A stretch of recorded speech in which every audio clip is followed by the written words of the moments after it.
tahun depan seperti apa. Karena semua pengamat internasional menyampaikan bahwa tahun depan itu akan lebih gelap.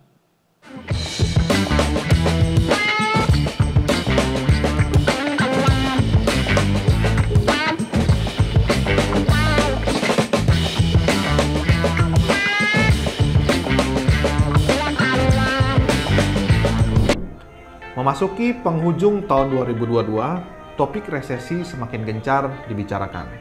Mulai dari presiden hingga influencer berbicara soal resesi. Banyak orang yang mengatakan tahun 2023 tahun yang gelap, karena ekonomi kita akan hancur akibat resesi. Hangatnya topik ini membuat banyak masyarakat menjadi was-was hingga ketakutan ketika membayangkan 2023 akan seperti apa. Suram, begitu kata mereka. Apalagi ditambah dengan berita-berita yang telah banyak berseliweran, seperti beberapa perusahaan besar yang melakukan PHK pada sejumlah dan sebagian karyawannya, makin memperkuat bahwa resesi ini sudah di depan mata. Ya memang, sudah banyak berita tentang resesi ekonomi global saat ini. Apa penyebabnya? Mulai dari perang dagang oleh Amerika Serikat dan Cina yang masih memanas hingga saat ini, ditambah dengan mobilitas atau lockdown yang kerap dilakukan oleh Cina karena pandemi yang belum kunjung mereda, yang menyebabkan mata rantai pasokan global terhambat. Belum lagi perang Rusia dan Ukraina yang belum menemukan titik terang hingga saat ini, yang menyebabkan terbatasnya pasokan pangan dan energi, sehingga harga-harga pada sektor tersebut mulai melambung tinggi. Dan inilah yang menjadi penyebab inflasi global, sehingga mendorong banyak bank sentral dunia secara agresif menaikkan suku bunga dalam kebijakan moneternya. Seperti apa yang kalian lihat pada The Fed Amerika, lalu ECB, dan sejumlah negara dari emerging market economics. Jika ini terus berlanjut, maka pertumbuhan ekonomi dunia akan semakin melambat, disertai dengan melemahnya daya beli konsumsi masyarakat karena inflasi. Maka sangat tinggi resesi global itu terjadi.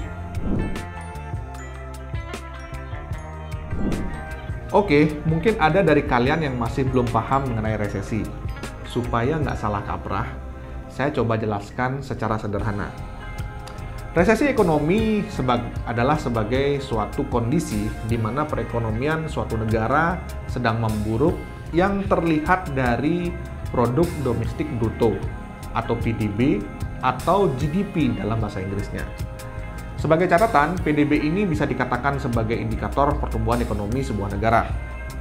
Nah, buruk yang dimaksud di sini adalah perhitungan PDB selama 2 kuartal secara beruntun dalam 1 tahun adalah negatif atau menurun.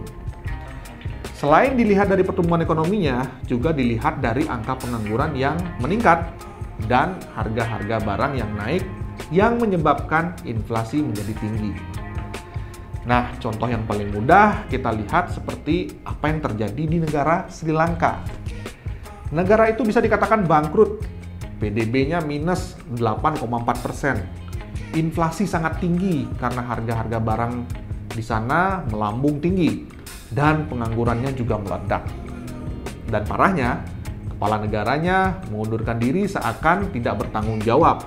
Bahkan istana kepala negaranya diduduki oleh para demonstran yang muak terhadap kemiskinan yang terjadi di sana. Nah, sebenarnya di samping Sri Lanka, Amerika Serikat pun sudah mengalami resesi. Kalian bisa lihat dari pertumbuhan ekonomi Amerika yang menurun, pengangguran yang kian meningkat, dan harga-harga barang di sana juga naik. Maka nggak salah, inilah yang menyebabkan The Fed menaikkan suku bunga hingga saat ini, bahkan diprediksi akan tetap tinggi hingga tahun depan. Nah, lalu bagaimana dengan Indonesia? Apakah Indonesia terancam oleh resesi atau enggak? Atau malah sudah resesi?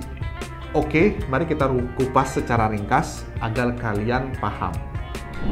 Kalau kita lihat dari data yang diterbitkan oleh BI atau Bank Indonesia, bisa dikatakan Indonesia ini cukup resilient ya. atau bisa dikatakan tahan banting menghadapi situasi yang susah seperti hari-hari ini. Bahkan BI sendiri mencatat bahwa realisasi pertumbuhan ekonomi Indonesia mampu tumbuh sebesar 5,44%. Catat ya, saat ini masih tumbuh. Dan bisa dikatakan relatif lebih tinggi dari negara lainnya. Bahkan nih, di antara negara G20, Indonesia termasuk negara yang perekonomiannya bisa dikatakan sudah pulih. Dan perlu kalian ketahui, sekitar 50% dari negara anggota G20 belum mengalami pemulihan. Di samping itu, sebetulnya yang membuat Indonesia mampu menghadapi resesi global ini, karena negara ini mempunyai sumber daya alam yang melimpah, yang bisa dikelola agar tidak selalu bergantung terhadap impor. Ditambah lagi sumber daya manusia yang besar, yang kalian tahu sendiri jumlah penduduknya menduduki peringkat 4 di dunia. Inilah sebenarnya kekuatan kita yang membuat kita harusnya mampu untuk menghadapi badai resesi. Dan ini terbukti ketika menghadapi badai resesi akibat pandemi kemarin. Tahun ini pertumbuhan ekonomi kita sudah bisa dikatakan pulih. Maka dari itulah penting kalian paham soal ini dulu, agar tidak buru-buru panik karena mendengar kabar soal resesi, apalagi hingga menyebarkan ketakutan kemana-mana, bahkan menyebarkan berita-berita hoax. Tapi jika kalian bermaksud menyiapkan diri karena seandainya resesi itu benar-benar terjadi, itu tentu tidak masalah. Karena apapun bisa terjadi ya.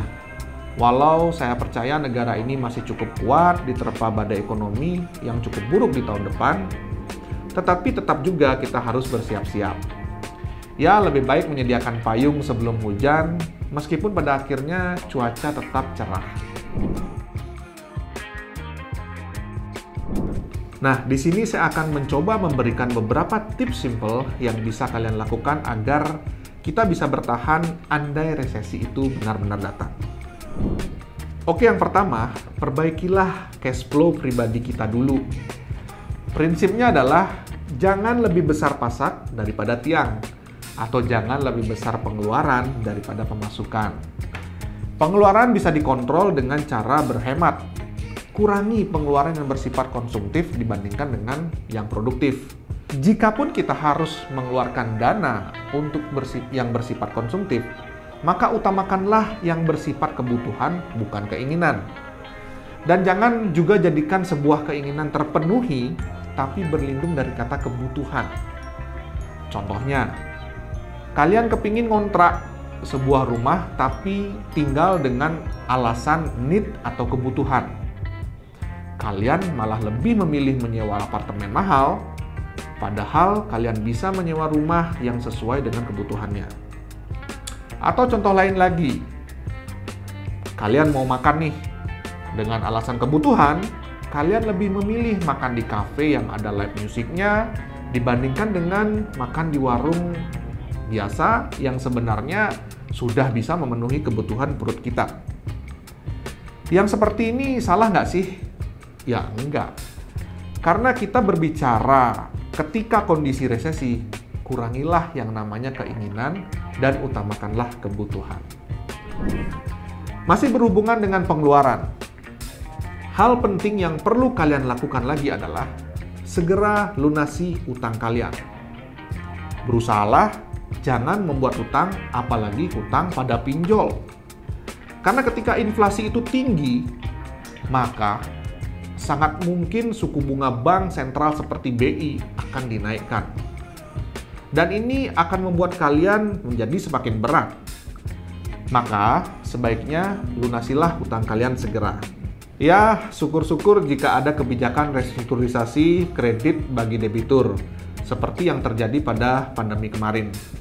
Tetapi tentu kita tidak bisa terlalu berharap pada kebijakan tersebut akan ada lagi. Jikapun kalian harus berhutang, maka pastikanlah hutang itu adalah hutang produktif. Hutang produktif ya hutang yang kalian gunakan untuk kegiatan usaha, bukan hutang untuk beli barang-barang seperti gadget, mobil, ataupun barang mewah lainnya. Tapi sebagai alternatif untuk menghindari utang produktif, jika kalian ingin buka usaha, maka utamakanlah mencari investor untuk membantu usaha kalian ketimbang berhutang. Di samping dari menghemat pengeluaran, teman-teman perlu memperbanyak income. Saya selalu percaya 10 keran kecil lebih baik daripada 1 keran besar. Yang artinya, kalau teman-teman mendapatkan side job, meskipun itu nggak terlalu besar hasilnya, kalau bisa diambil, ya diambil saja. Dengan adanya income dari pekerjaan lain, maka seandainya salah satu pekerjaan kalian terhenti akibat imbas resesi, maka masih bisa tercover dari pekerjaan lainnya. Ada beberapa job atau pekerjaan yang bisa dikatakan masih akan tetap eksis di kala resesi itu datang. Seperti marketing, yang termasuk digital marketing ya. Lalu guru private, biasa kita sebut coach. Lalu desain grafis, content creator, pekerjaan di bidang kesehatan, chef, financial analyst, dan trader. Kebanyakan memang yang berkaitan dengan dunia digital, karena kalian tahu sendiri, dunia digital akan semakin dibutuhkan ke depannya. Kenapa saya katakan jenis-jenis pekerjaan tersebut masih bisa eksis di kala resesi? Karena mengacu saat resesi akibat pandemi kemarin, pekerjaan-pekerjaan tersebut yang masih banyak terlihat. Oke, yang kedua adalah persiapkan dana darurat. Jika bisa, persiapkan dana untuk kebutuhan 6-12 bulan ke depan. Apapun bisa terjadi jika resesi itu benar-benar datang. Hal yang paling mungkin diprediksikan adalah banyaknya PHK yang terjadi akibat ketidakmampuan perusahaan dalam bertahan pada kondisi tersebut. Maka mulai detik ini sebaiknya sisihkan dana kalian untuk keperluan dana darurat. Menyiapkan dana darurat itu bisa dengan menyisihkan sekitar 20% dari penghasilan bulanan kalian selama 10 bulan. Malah jika bisa, dana darurat itu dipersiapkan sebanyak 6-12 kali total pengeluaran kebutuhan hidup selama sebulan. Lalu yang ketiga, yaitu asuransi. Sama seperti perkataan saya sebelumnya, sedia payung sebelum hujan. Nggak ada salahnya teman-teman mempunyai asuransi untuk memproteksi diri.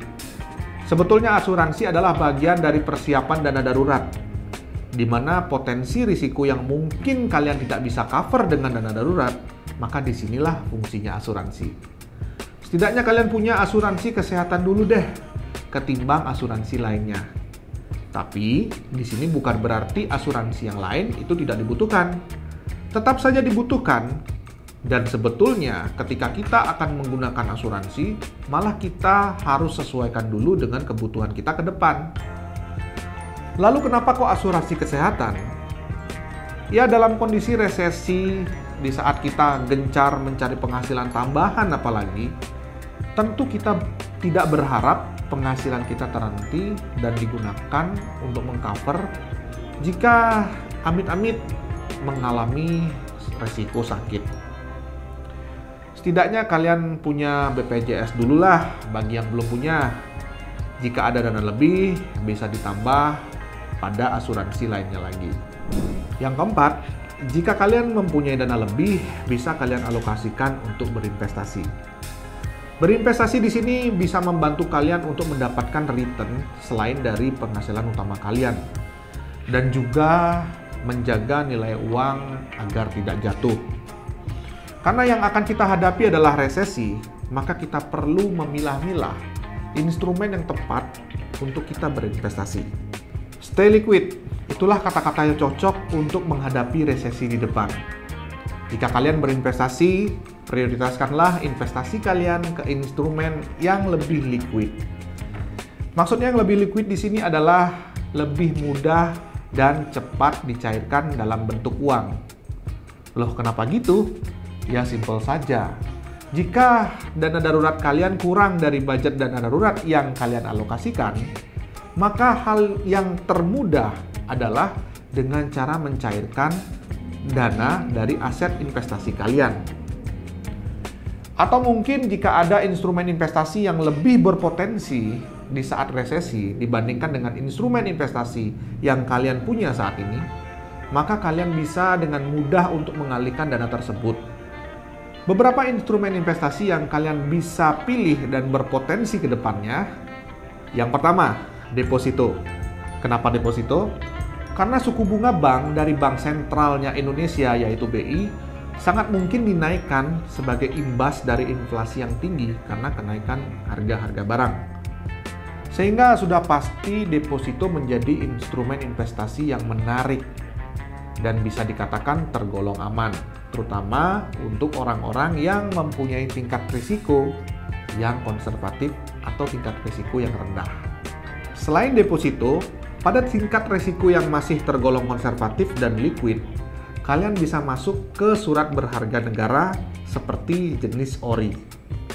Ada beberapa macam surat berharga yang dibagi berdasarkan mata uang, target investor, dan penawarannya. Hanya saja kenapa jenis ORI? Simple. Karena jenis ini lebih liquid, di mana ORI bisa diperjualbelikan kembali di pasaran. Lalu jika pertanyaannya kenapa surat berharga negara? Padahal kan negara akan mengalami resesi. Oke, potensi resesi memang sangat mungkin ada. Tapi seperti yang saya jelaskan tadi, bahwa ekonomi kita masih tumbuh dan masih dikategorikan aman jika dibandingkan dengan negara lainnya. Di samping itu kita masih mempunyai potensi sumber daya alam yang melimpah dan sumber daya manusia yang besar, yang mana menjadi kekuatan di negara kita, dan ini belum tentu dimiliki oleh negara maju sekalipun. Apalagi dengan melihat pemimpin kita yang juga getol dalam memanfaatkan sumber daya alam yang tujuannya untuk keperluan rakyat. Tentu ini menjadi alasan kuat untuk kita berani berinvestasi pada surat berharga negara. Lalu jika kalian berani mengambil resiko yang lebih besar atau pada tingkat resiko moderat, tentu dengan potensi return yang lebih besar, kalian bisa melakukan investasi di pasar saham atau stock market. Ada beberapa sektor yang berpotensi diinvestasikan di stock market, terutama pada saham-saham blue chip yang sangat mungkin pada saat itu sedang diskon besar-besaran. Kita lihat saja pada masa krisis yang terjadi pada saat pandemi lalu, yaitu di tahun 2020. Beberapa entitas yang tergolong blue chip melakukan koreksi yang cukup besar karena imbas dari ekonomi yang sedang mandek di kala itu. Bukan bangkrut ya. Maka dari itu, carilah yang blue chip. Seperti pada kelompok Bank Himbara, yaitu yang tidak lain bank-bank milik pemerintah. Kita lihat saja pada masa itu seperti BBRI mengalami diskon bahkan hingga 16% lebih.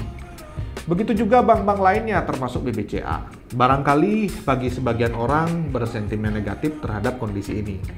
Tetapi sebagian lagi bisa melihat peluang untuk membeli sahamnya. Dan alhasil kini saham-saham tersebut yang sempat koreksi pada pandemi 2020 kemarin sudah kembali naik lagi mengikuti trennya. Banyak orang yang meraup keuntungan berkat kondisi ini. Di samping stock market, kalian bisa masuk ke investasi emas. Emas merupakan investasi yang bisa dikatakan stabil dan nilainya tidak jatuh. Kalian bisa lihat sendiri 20 tahun ke belakang nilai emas tetap stabil dan cenderung naik. Bahkan pada masa pandemi sekalipun. Maka dari itulah emas memang sering disebut sebagai safe haven investment. Mereka yang khawatir terhadap aset investasinya ketika terjadi badai market, kebanyakan akan berlari ke instrumen emas. Dan emas sering digunakan untuk hedging ketika salah satu instrumen investasi mereka sedang mengalami penurunan nilai. Maka dari itulah emas sebagai salah satu instrumen investasi yang bisa diandalkan ketika resesi itu terjadi. Memang ada beberapa instrumen investasi yang saya sampaikan. Lalu pilih yang mana? Sebaiknya kalian membagi-bagi dana kalian agar bisa tidak ditempatkan hanya pada satu instrumen saja. Ya tentu disesuaikan dengan tingkat risiko kalian masing-masing. Jika kalian tetap ingin masuk pada semua tingkat risiko, kalian bisa gunakan pola piramida investasi dalam mengalokasikan dana kalian.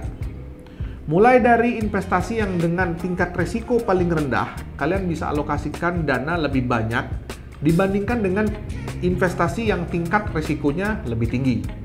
Begitulah caranya. Jadi, nggak asal-asalan juga dalam mengalokasikan dana ketika berinvestasi. Dan ada satu hal lagi yang perlu kalian perhatikan dan hindari dalam kondisi resesi.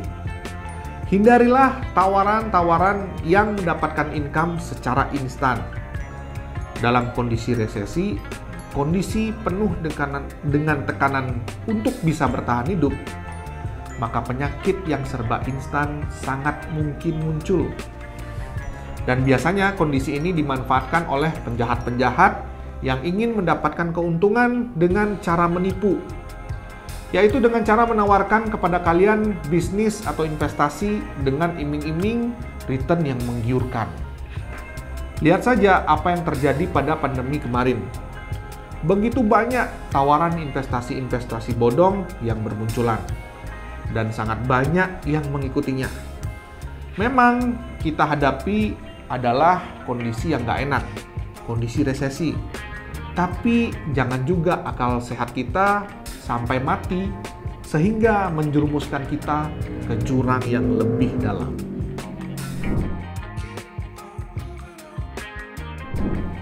Jadi kesimpulan pada video kali ini, kita jangan buru-buru panik mendengarkan berita yang belum kita pahami seperti resesi global ini. Pahamilah dulu, analisa dan gali lebih dalam referensimu. Dan jangan cepat termakan oleh berita hoax. Setelah paham, maka kita tahu apa yang harus dipersiapkan dalam menghadapi resesi ini jika terjadi. Mungkin segitu saja dulu video saya kali ini. Semoga mencerahkan. Saya Agi, saya pamit dan sampai jumpa pada kesempatan berikutnya. Terima kasih.